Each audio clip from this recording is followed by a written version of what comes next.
From the inaugural Arizona Bowl here in Tucson, Arizona, I'm Travis Green. Joining along my side is Keegan Pope. Good matchup today here. Colorado State Rams 7-5 coming into this one. Won their final 4 games of the season. Had a strong finish, but then you look at Nevada, 6-6. Kind of limped their way into this game. They lost their final 2 games of the season. And what do you think the Rams have to do to get a win today, Keegan? I think the big key for CSU today is to stop Nevada's run game. Don Jackson and James Butler each have over 1,000 yards this season, the only duo in the Mountain West to do that. CSU has struggled against the run at times this year, giving up over 200 yards per game. And I think that's the key today. Nevada loves to run the ball. They love to run it right at you. They're not going to try and hide what they do. They're not running a bunch of zone read or anything like that. They're lining up and they're going to run it right at you. And if CSU can't stop that, it's going to be a long day. I'm with you. I don't see CSU in a shootout outscoring Nevada, but I think offensively for the Rams, they got to get the running attack going, and that worked well for them at the end of the season. Over the last 4 games that they did win, they had over 250 yards per game on the ground. I think Colorado State's got to do a good job getting their running backs the ball. I agree, Trav. I think the big key for CSU, getting Jason Oden involved, getting Dalen Dawkins involved, and then getting Izzy Matthews involved. They've kind of called Izzy Matthews the closer. They like to use him in the fourth quarter when defenses are worn down.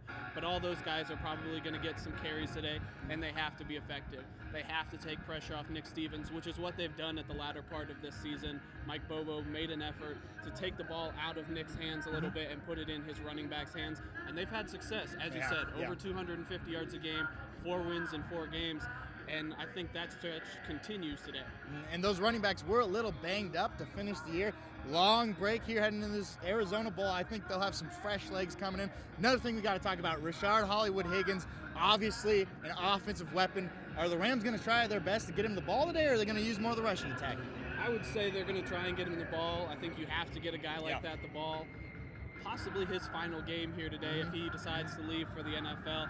But you got to take pressure off that run game as well, because otherwise, if you can't throw the ball, Nevada's going to pack the box, and CSU is going to struggle offensively. They have to be able to stretch the field with Rashard Higgins. They have to be able to stretch the field with Joe Hansley, Stephen Walker, Kevon Cartwright, all the weapons that they have in the passing game, they have to use today if they're going to have success on offense. And you bring up Joe Hansley. He might have single-handedly won the final game of the season for the Rams at Fresno with his special teams ability. Mike Bobo really talked about how well the special teams have been to finish off the season. What do you think the special teams will do today here for the Rams? I think special teams play a huge role today. You've got probably the best punter in the country outside of Utah's Tom Hackett. You've got Ray Guy Award finalist Hayden Hunt. He can change the game by himself with a good punt. The advantage that Nevada has today is their kicking game.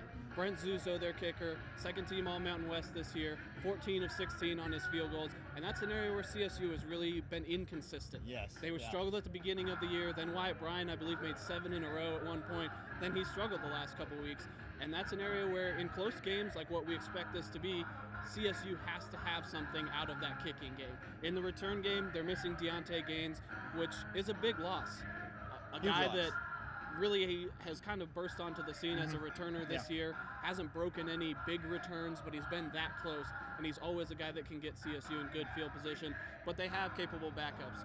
Jordan Vaden took one 99 yards almost to the house before he dropped it at the 1-yard line, and Kevin Nutt Jr. took one to the house in the Fresno State game. So there's capable players behind them. They just have to make an impact. Obviously a big game here. Colorado State, their 3rd consecutive bowl game they've made, looking to have a winning record in those bowl games, be 2-1 if they pick up the win today. We'll have all your coverage on collegian.com, and make sure you check out Twitter. Keegan will have all the tweets from up in the press box. I'll have all your tweets down here on the field. For CTV Sports and Collegian Sports, I'm Travis Green. He's Keegan Pope. Stay tuned.